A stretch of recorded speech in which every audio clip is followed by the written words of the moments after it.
Welcome to the Fear and Greed Afternoon Report for Monday, the 3rd of October 2022. I'm Sean Aylmer. Every afternoon, we've got the 5 stories that happened today that you need to know about. Let's jump into it.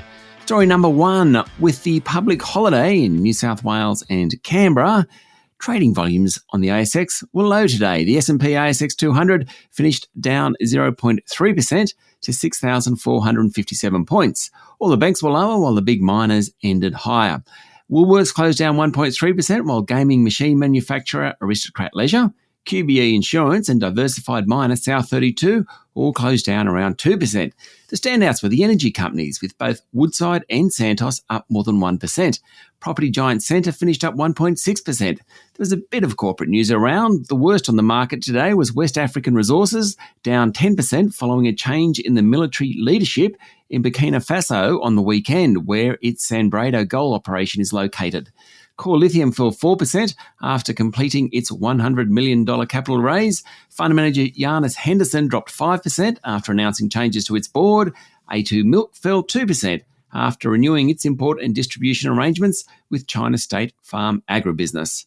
Story number 2 today, there's not a lot of good news around global markets. Brent crude is sharply higher, heading back towards $90 a barrel after OPEC reportedly said it's thinking about cutting production. With the Aussie dollar weak, it's trading around 64.4 US cents. We ain't going to get much relief at the petrol bowser.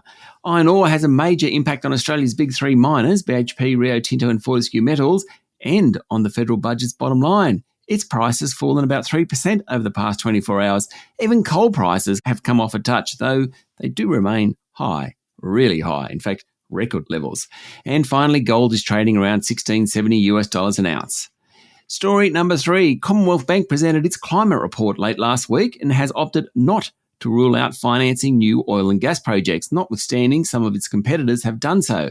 Chief Executive Matt Comyn said the bank was deliberately adopting a posture of flexibility with complete transparency, adding that it was a chance to work across industry groups to help come up with an appropriate transition path.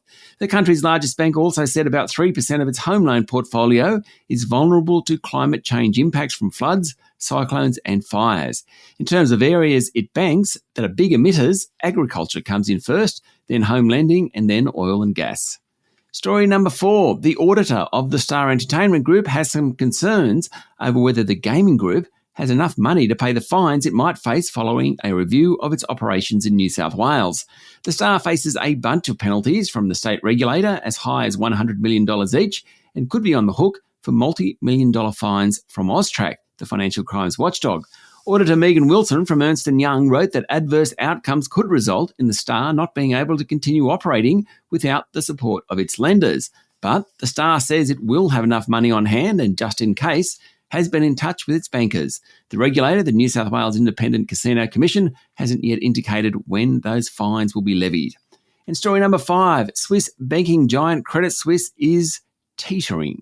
There's plenty of speculation that Credit Suisse is this crisis's Lehman Brothers. That might be overstating it just a tad, but the Swiss giant, which is a big player in the local market here, is in trouble. Basically, it hasn't made money for a long time. It's expected to lose around $2 billion this year, meaning for the past 8 years, it's made a net loss of $500 million. Management is looking at all options, shrink it, focus on activities that suit its private banking customers, sell parts of it, split it up, and it needs to find money to do things. It's a watch this space.